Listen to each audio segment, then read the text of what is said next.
Paranormal sur le vif. Une entité rebelle s'attache à une petite fille en Alberta. La poupée n'aurait pas dû être capable de lui faire du mal, à moins d'être possédée par un esprit. Des enquêteurs en Californie reçoivent une inquiétante mise en garde. Pour moi, c'était une mise en garde.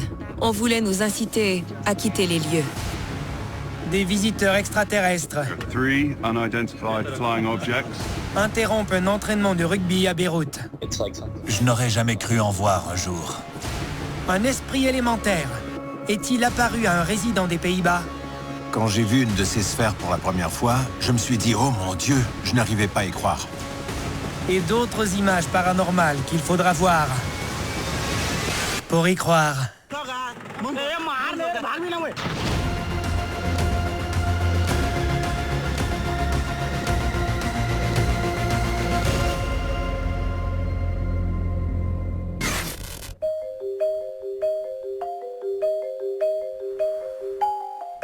Le parc de Corriganville à Simi Valley en Californie était autrefois un lieu de tournage animé où étaient filmés des westerns pleins d'action.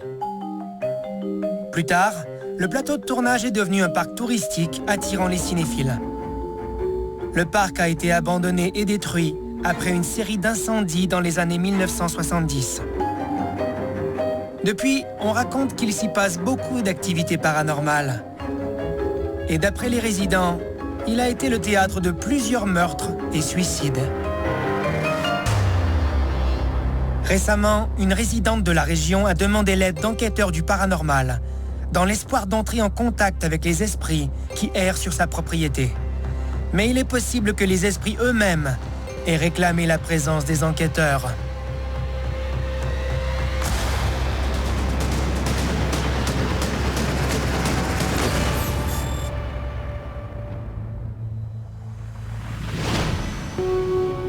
Janvier 2022, à Simi Valley, en Californie. Jade Capasso et son caméraman Jim mènent l'enquête sur un terrain, à la demande d'Alicia, la propriétaire. Elle a été témoin d'événements inexpliqués. Les yeux de son mari sont devenus noirs. Et elle aurait vu apparaître 2 jeunes enfants à l'avant de sa maison. Elle se demande si un arbre de son terrain serait à l'origine de toute cette activité. Je m'appelle Jade Capasso et voici mes vidéos.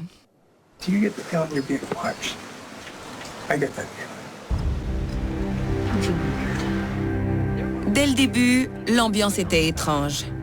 5 minutes après notre arrivée, je suis allée voir l'arbre, celui qu'on appelle l'arbre des pendus.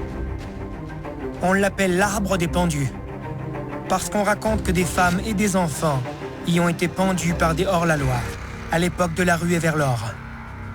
This is the hanging tree. So you can see this marking, it's like the X on the tree here. And nobody knows what this is from. It's not painted on. It's not burned on. I kind of want to touch it. Wow. I don't know why, but I feel like the energy kind of shifted. I don't know if you're feeling that, but...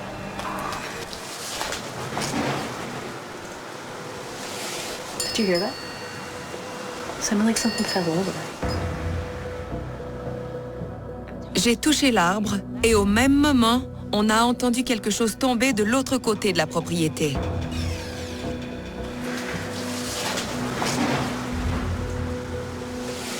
Did you hear that? Lorsque Jade va voir ce que c'est, elle découvre qu'un autre arbre a perdu un gros morceau de son écorce.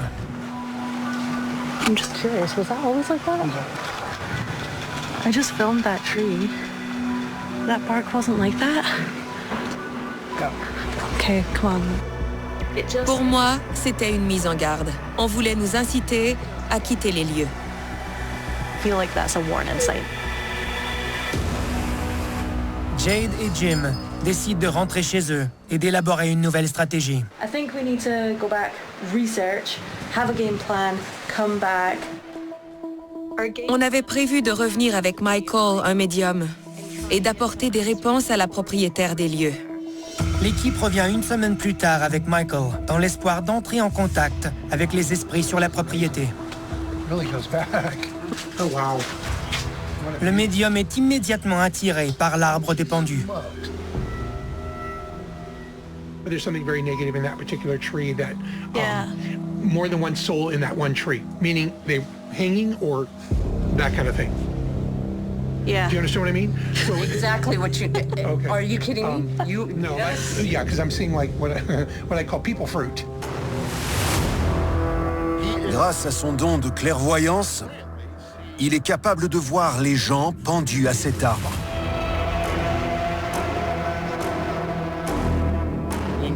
Ils sont pendus comme des fruits. Ça veut dire que de nombreuses personnes sont mortes pendues à cet arbre.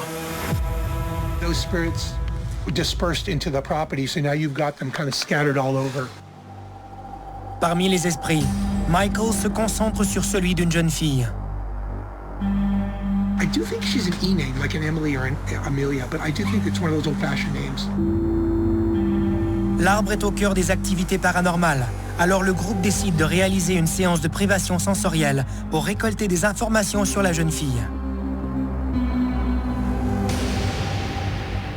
We're going to do an Estes method right underneath this tree here. This is the tree where the bark fell earlier. Quand on fait une privation sensorielle, on est relié à une boîte à esprits. Une radio qui filtre le bruit blanc. Les esprits peuvent manipuler les ondes et s'adresser à nous. Jade ne peut pas entendre les questions qu'on lui pose. Do you know what our names are? Mike, That's me.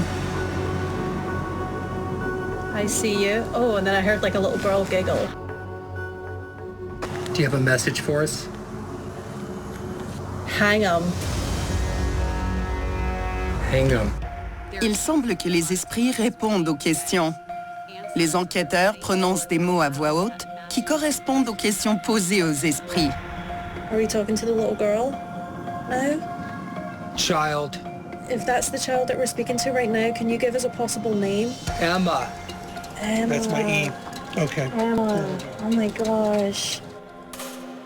Quand Jim a prononcé le nom Emma, c'était une énorme victoire pour notre enquête. Le médium avait senti la présence d'une petite fille, la propriétaire de la maison avait vu une petite fille, et maintenant, Jim percevait une petite fille. Satisfaits de leur découverte, les enquêteurs bouclent l'enquête. Mais alors que Jade filme la conclusion devant la maison, regardez bien. I don't know if there was some kind of altercation between them. I don't even know if maybe he's the one that killed her. That's what I'm picking up.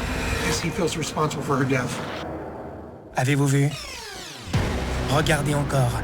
La caméra de Jim filme une silhouette sombre en train de passer en arrière-plan.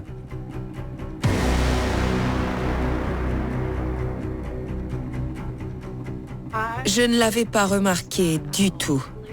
Ce n'est que lorsque j'ai passé la vidéo sur la télévision que je l'ai vue. Très clairement.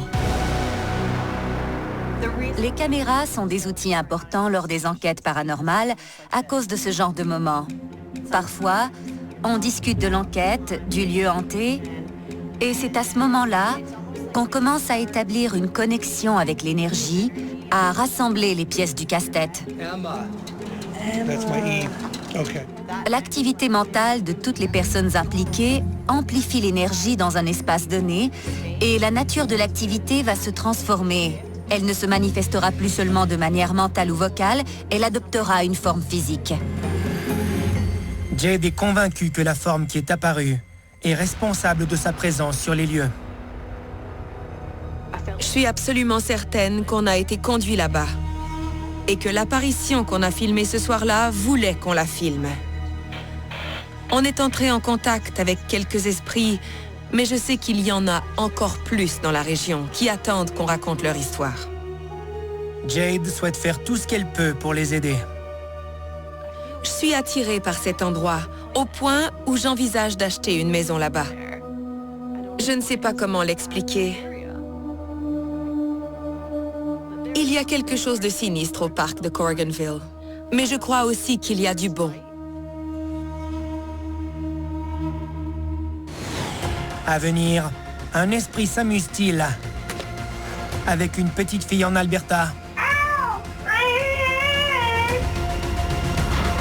Aussi loin que je me souviens, je voyais des défunts. Ça m'a comme fait un choc. Il y a quelqu'un dans ma chambre. Je savais pas que la maison était à ce point-là hantée. Enfance paranormale, jeudi 19h30 à Canal D. On raconte que les esprits auraient parfois un comportement enfantin. Surtout lorsqu'ils interagissent avec des enfants. Même si ces entités peuvent sembler inoffensives, restez sur vos gardes. Leur espièglerie n'est peut-être en fait qu'une ruse pour gagner votre confiance, en attendant de révéler leur vraie nature.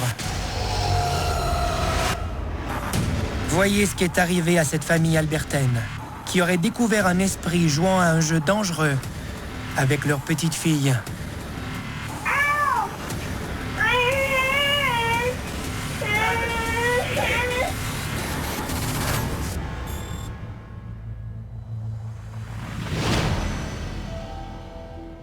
Printemps 2020, en Alberta. Installés depuis peu dans leur nouvelle maison, Mary Proctor et son mari Nick regardent la télévision quand la petite Ellie sort de sa chambre en pleurant parce qu'elle a mal à la main. Pour savoir ce qui s'est passé, Mary visionne les images captées par le moniteur pour bébé et voici ce qu'elle voit.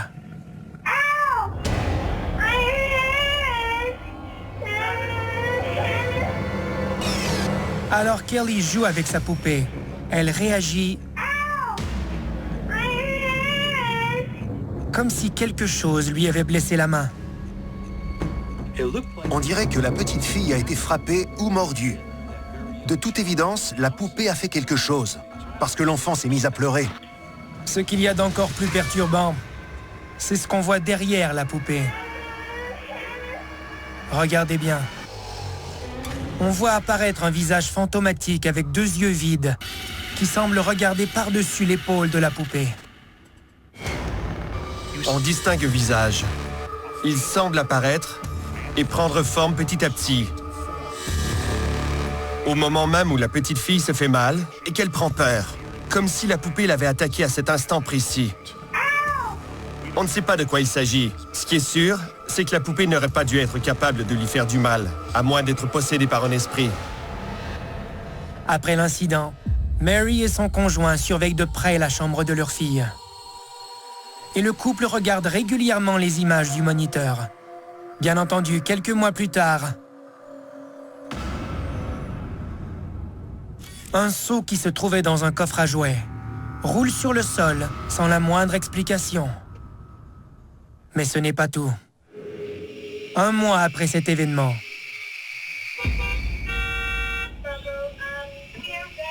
une trottinette électronique s'allume toute seule.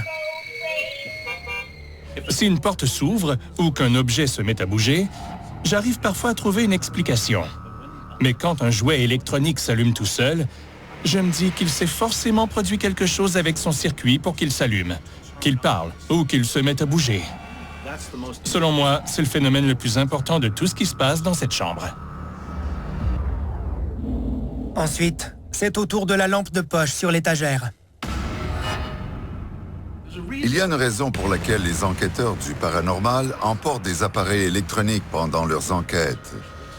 C'est pour que les esprits puissent interagir avec ces appareils, pour qu'ils perturbent leur champ électromagnétique.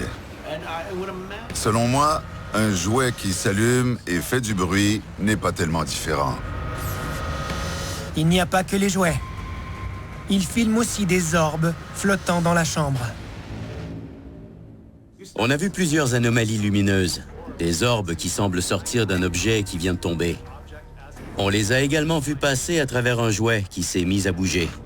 Dans cet extrait, on voit les orbes se déplacer dans la pièce juste avant que le jouet s'allume. C'est comme s'ils s'amusaient, comme s'ils s'intéressaient au jouet et à la fillette. Tous ces événements poussent la mère à croire que la chambre de la petite Ellie est hantée. Alors elle la déplace dans une autre pièce de la maison. Mais quelle que soit la chose qui hantait la première chambre d'Ellie, elle l'a suivie. S'ils ont installé leur fille dans une chambre différente et que l'activité n'a pas cessé, Ça veut dire qu'elle n'est pas rattachée à une seule pièce. Elle est rattachée à autre chose. D'après moi, elle suit la petite fille ou ses jouets. À mon avis, il est possible que la pièce soit hantée par le fantôme d'un enfant ou par un esprit jeune. Ils sont souvent attirés par les jeunes enfants, sûrement parce qu'ils se ressemblent. Ces esprits s'intéressent aux jouets parce que ce sont des objets qu'ils aimaient de leur vivant. Mais dans le monde du paranormal, les apparences sont parfois trompeuses. Je déconseille fortement de croire qu'il s'agit du fantôme d'un enfant. Je ne doute pas de leur existence. Mais je pense aussi que des entités mal intentionnées ou malveillantes pourraient se faire passer pour une âme innocente dans le but de nous faire baisser notre garde, voire de manipuler notre instinct de protéger les enfants. Une hypothèse qui donne à réfléchir. Heureusement, rien n'est arrivé à Ellie depuis cet incident.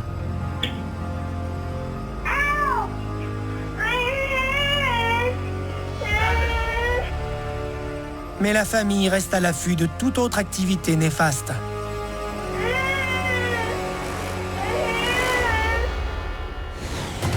À venir, une sphère lumineuse flotte dans un jardin aux Pays-Bas.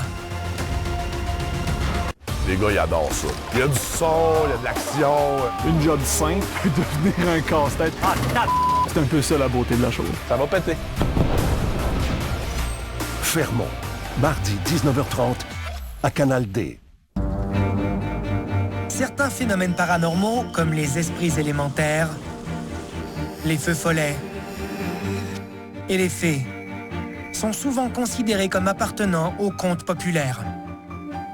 Les sceptiques disent que ces phénomènes curieux n'existent que dans les histoires, qui se transmettent de génération en génération, et que ça n'a rien à voir avec la réalité. Mais cette théorie ne fait pas l'unanimité. Il y a des gens qui sont convaincus que ces histoires sont vraies, mais aussi que le monde féerique coexiste avec le nôtre depuis des millénaires. Un homme des Pays-Bas raconte qu'il voit régulièrement ces êtres magiques et pense qu'il a enfin réussi à en filmer un.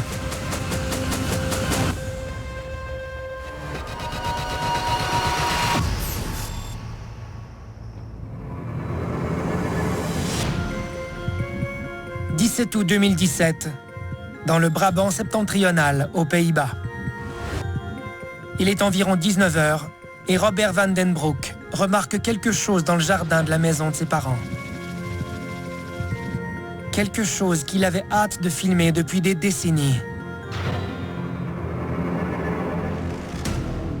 Une sphère brillante qui flotte dans les airs et qui, selon lui, viendrait d'un autre univers.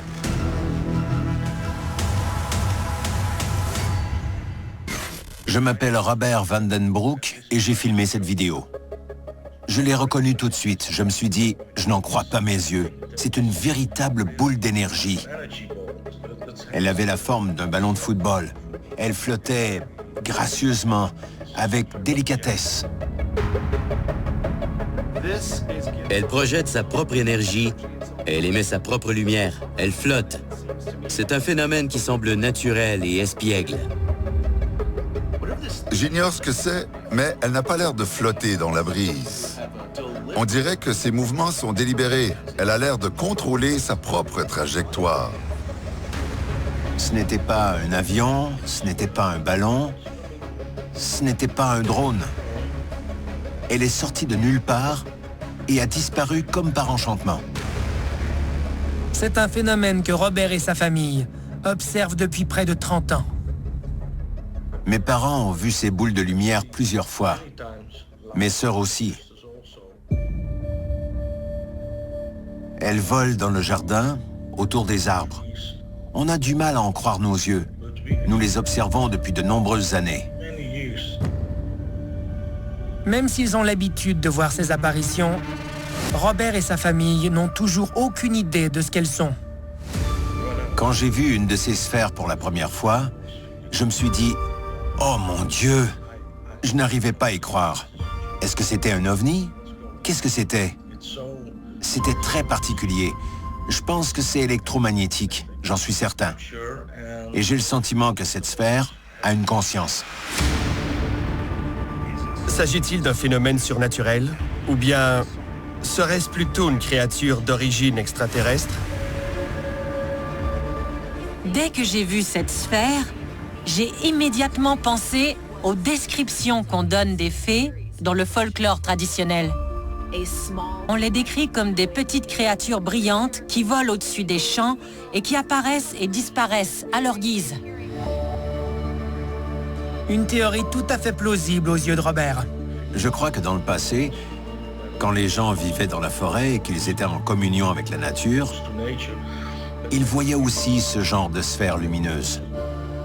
Bien souvent, j'ai l'impression que les humains sont trop centrés sur eux-mêmes et oublient qu'ils ne sont pas les seuls êtres dotés d'une âme. Les bois, la forêt, la nature elle-même est bien plus ancienne que l'espèce humaine. Et la notion d'élémentaire se rapporte aux esprits de la nature. Les peuples autochtones d'Amérique et de toutes les cultures partagent la même croyance de l'existence d'esprits élémentaires similaires à celui-ci. On a tous la capacité de voir des choses, d'observer derrière le voile de la vie quotidienne pour réaliser qu'on vit dans un monde multidimensionnel rempli de magie. On doit simplement faire l'effort de voir par-delà l'ordinaire pour accéder à l'existence d'autres êtres. Certaines personnes en sont naturellement capables.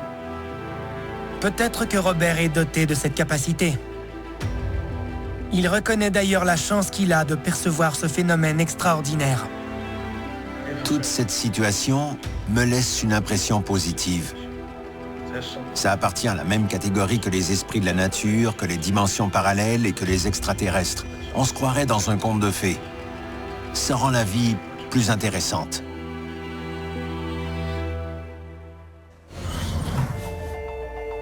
Pour les gens qui vivent dans des régions où la guerre est fréquente, apercevoir des appareils de tout genre voler dans le ciel fait partie du quotidien. Alors, quand un de ces engins semble à la fois inhabituel et extraordinaire, les résidents le remarquent. C'est ce qui est arrivé à un homme et à son équipe de rugby à Beyrouth. Il est certain que ce qu'il a vu n'est pas de notre monde.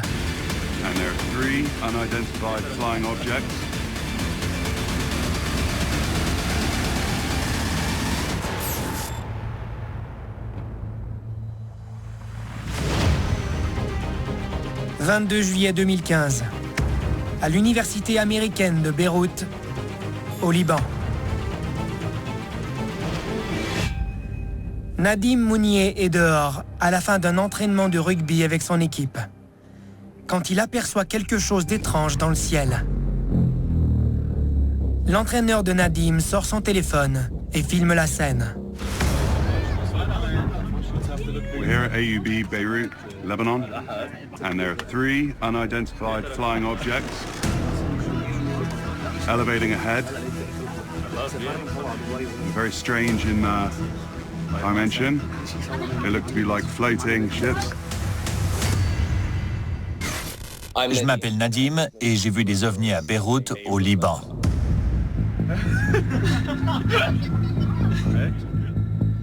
D'abord, on trouve ça drôle. Puis on se rend compte qu'en fait, c'est très étrange. C'est pour ça qu'on a sorti le téléphone pour les filmer. Just finished the AUB Rugby League football training on Wednesday, the 22nd of July. On était 30 ou 40 personnes. Toute l'équipe était là. On les a tous vus. De toutes les vidéos d'OVNI que j'ai pu voir, celle-ci est particulièrement nette. Quels que soient les appareils qui volent dans le ciel, ils ont des contours bien définis. L'image est très claire. On ne reçoit pas souvent de vidéos d'OVNI provenant de pays du Moyen-Orient. Alors déjà, ce sont des images rares. Ces objets semblent former un V. Ils ne bougent pas les uns par rapport aux autres. Ce serait très inhabituel pour des ballons ou des dirigeables. Je serais très étonné que ce soit une formation de dirigeables, parce que ces appareils coûtent très cher et qu'ils ne sont utilisés qu'à des fins commerciales, parfois pour de la surveillance. Mais je n'en ai jamais vu se déplacer par groupe de 3. Ces objets ont l'air métalliques, mais ils ne reflètent pas la lumière. On ne voit aucune trace de gaz d'échappement. On n'entend aucun bruit de moteur. Very strange in they look to be like floating ships. Si c'était des ballons ou autre chose de ce genre, ils seraient balancés dans tous les sens, au gré du vent. Mais ces appareils semblent être pilotés par une force quelconque. Non seulement pilotés, mais aussi capables de maintenir une formation synchronisée. On voyait 3 appareils. Ils s'éloignaient un peu, puis ils se rapprochaient, mais ils conservaient toujours leur formation. La formation intentionnelle suggère qu'ils avaient un but.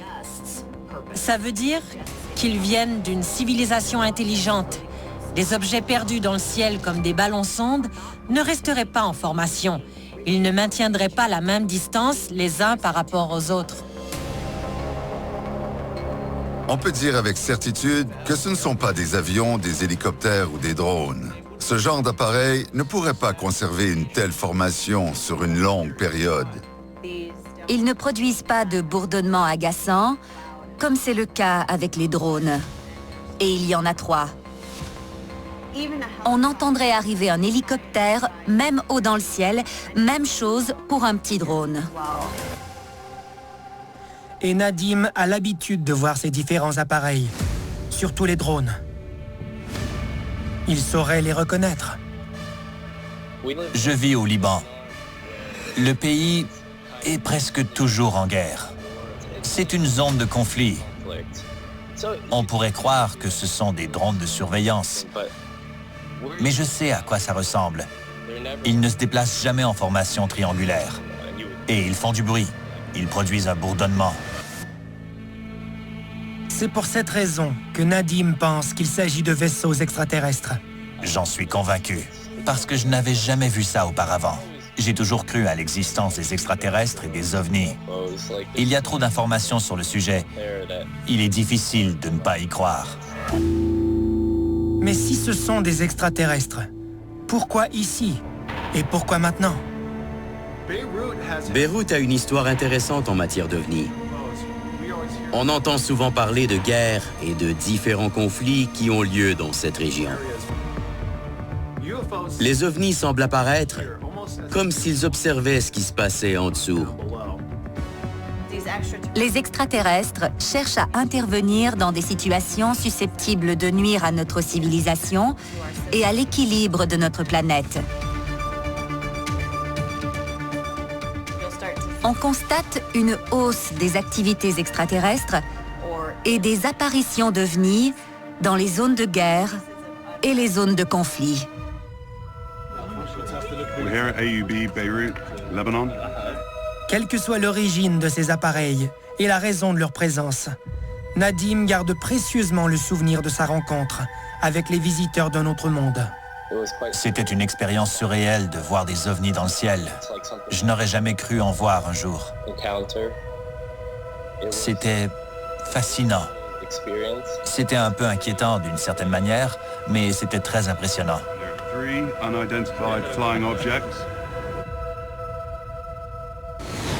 À venir, une femme et ses 2 frères croisent le chemin d'une entité sans tête. Cet hiver, des phénomènes paranormaux. Commençant à entendre des voix. Des défis colossaux. T'as pas le droit à l'erreur. Des conditions alarmantes. Ça passe ou ça casse. Canal D, 30 ans à tout découvrir. En 1865, une importante sécheresse dans l'état d'Odisha, en Inde, a détruit les récoltes, ce qui a conduit à l'une des pires famines du monde. La famine a été suivie d'inondations dévastatrices et de la propagation de maladies comme le paludisme, la variole et le choléra. On estime que plus d'1 million de personnes sont mortes en quelques années, soit un tiers de la population. Ce qui expliquerait pourquoi l'Odisha est considéré comme l'un des États les plus hantés d'Inde. Récemment, une femme et ses 2 frères ont peut-être croisé le chemin de l'une de ces âmes errantes d'autrefois.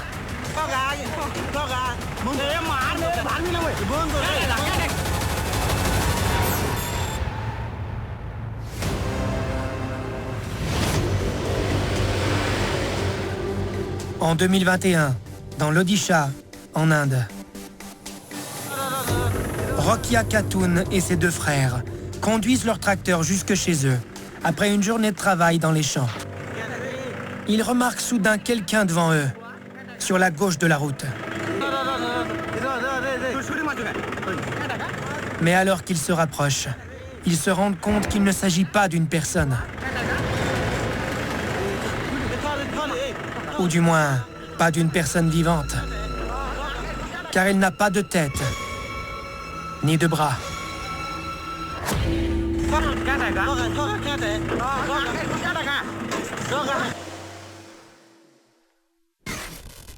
Je m'appelle Rokia et j'ai filmé cette vidéo. Quand je l'ai vue, j'ai senti que c'était un être surnaturel. Je n'avais jamais vu ça de toute ma vie. C'était un être surnaturel.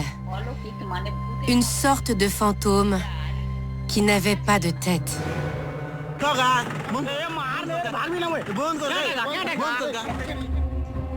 Son corps entier était enveloppé dans un drap blanc. J'étais terrifiée. Elle passe de la terreur à la panique. Quand le tracteur s'arrête sans explication.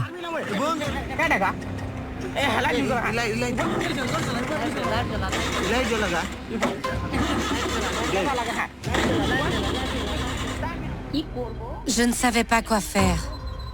C'était effrayant. Nous étions tous terrifiés.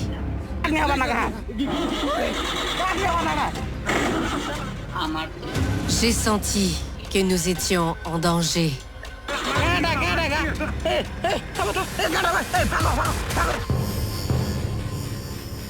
À la fin de la vidéo, les 3 frères et sœurs, en proie à la panique, se sauvent en courant jusque chez eux.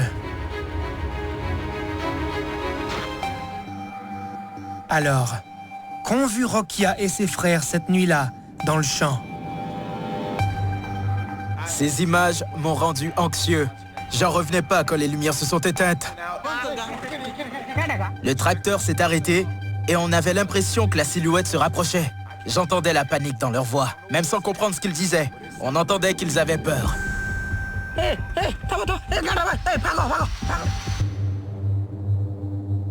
Dans le folklore traditionnel, ce qui ressemble le plus à cette apparition, c'est la Dame Blanche. On l'aperçoit sur le bord des routes et le long des chemins. Son but est d'attirer ses victimes, surtout des hommes, pour les tuer.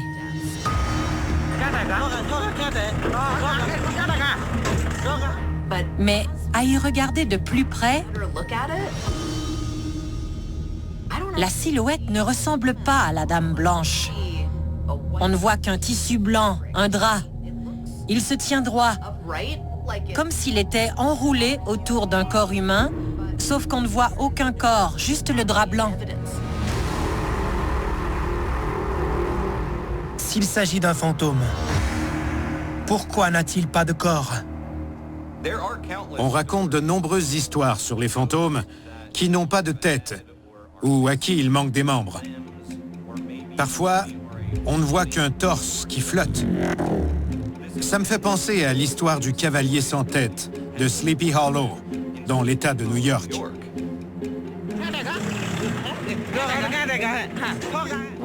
Quand j'entends ce genre d'histoire, je me demande toujours s'il ne s'agirait pas d'une victime qui aurait perdu une partie de son corps lors d'une tragédie. Peut-être qu'elle cherche à la retrouver. Ou peut-être qu'elle n'arrive pas à faire apparaître cette partie de son corps, qu'elle ne peut pas nous la montrer.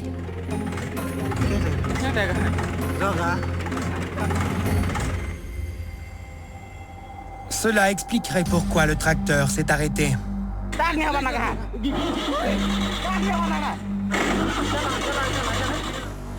Il arrive souvent que les appareils électroniques ou mécaniques arrêtent de fonctionner en présence d'un esprit. Quand un esprit apparaît, il doit tirer de l'énergie d'une source. Il attire souvent des appareils électroniques. J'ai mené des enquêtes où nos batteries sont mortes, nos lumières se sont éteintes. Et peu après, une entité est apparue. Je ne serais pas surprise qu'il y ait un lien de cause à effet. Aussi terrifiante que soit l'apparition pour Rokia et ses frères, son existence ne devrait pas les surprendre. Car un siècle et demi plus tôt, la famine et la maladie ont fait plus d'1 million de victimes dans cette région. Et certains pensent que les corps des victimes n'ont pas été bien traités. D'après les légendes locales, il y avait un crématorium dans la région. Les gens ont vu des corps brûlés, des apparitions incomplètes errer dans le paysage. S'agit-il d'un de ces esprits qui n'aurait pas de tête ni de membres? Ou s'agit-il de complètement autre chose? Quoi qu'il en soit, Rokia est convaincue que ce qu'elle a vu cette nuit-là n'est pas de ce monde. Mes grands-parents m'ont raconté des événements similaires. Je suis convaincue qu'il s'agissait d'un être surnaturel, comme un fantôme. Je crois que j'ai bel et bien vu le genre d'entité dont mes grands-parents me parlaient.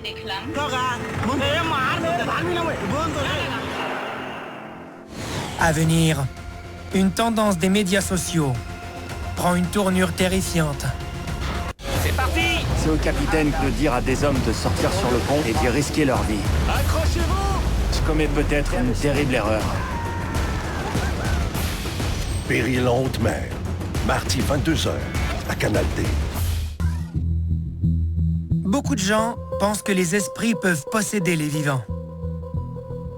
Cette théorie suggère que l'entité se nourrit de l'énergie de son hôte, généralement de manière inoffensive. Si c'est le cas, il pourrait être intéressant d'examiner de plus près vos vidéos les plus récentes.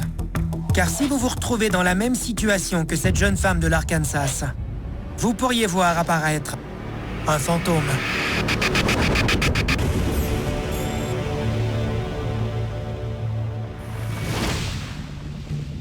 En juillet 2020, à Springdale, en Arkansas,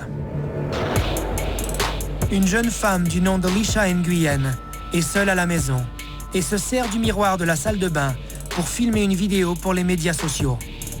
Quand elle regarde les images plus tard dans la soirée, un détail attire son attention. Alors elle augmente la luminosité et voici ce qu'elle voit. Une tête et des épaules fantomatiques cachées en arrière-plan. L'apparition a les yeux rivés sur elle. Soyons honnêtes. Nous avons tous déjà filmé des vidéos de nous-mêmes dans le miroir de notre salle de bain. Par contre, nous n'avons pas tous capturé les images d'un spectre qui nous observait, dissimulé dans l'ombre. On dirait un jeune garçon, un enfant. Il apparaît pendant une fraction de seconde. On voit la moitié supérieure de son corps. On voit distinctement ses épaules et son visage. Si c'était un porte-serviette ou une statue, on le verrait tout au long de la vidéo. Mais ce n'est pas le cas. Il apparaît, puis quand on revoit le même plan, il n'est plus là. On dirait presque que ce fantôme la regarde, qu'il observe par-dessus son épaule. À la fin de la vidéo, on voit qu'elle se retourne. Elle regarde l'endroit où l'apparition se trouvait. Je me demande si elle s'était sentie observée à ce moment-là. Alicia dit qu'elle n'avait aucune idée de la présence de son observateur, jusqu'à ce qu'elle regarde les images plus tard. Par contre, on pense savoir de qui il s'agit. Un esprit du nom de Leo, dont lui a parlé une voyante 2 ans plus tôt. Je crois qu'il y a un fond de vérité dans cette histoire. Certaines personnes sont capables d'établir une connexion, de percevoir une énergie, et ces personnes se retrouvent avec un attachement spirituel.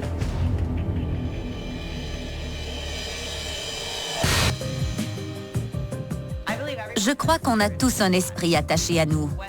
Que ce soit un mauvais esprit ou un être bienveillant, un gardien qui veillerait sur nous. Je pense que le type d'esprit est défini par l'énergie de chaque personne. Peut-être que filmer accidentellement son gardien spirituel sera la prochaine tendance des médias sociaux. Ce genre de vidéo sera de plus en plus courante à l'avenir. Presque tous les habitants de la planète ont une caméra à haute définition dans leur poche de nos jours. Plus nous filmons de choses, plus nous avons de chances de capturer la preuve d'un phénomène paranormal. Ça me paraît incroyable. Combien de vidéos semblables nous arrivent des médias sociaux? C'est presque comme si les fantômes étaient prêts à se lancer dans une carrière d'influenceurs paranormaux. Cheers.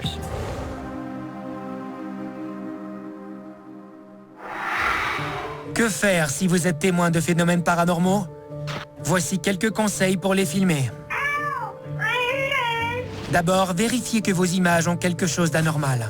Ensuite, fiez-vous à votre instinct s'il vous dit que c'est surnaturel. N'arrêtez pas de filmer, même si vous avez peur. Et si vous avez la chance d'observer un phénomène étrange, efforcez-vous d'en capter des images, afin d'immortaliser le paranormal sur le vif.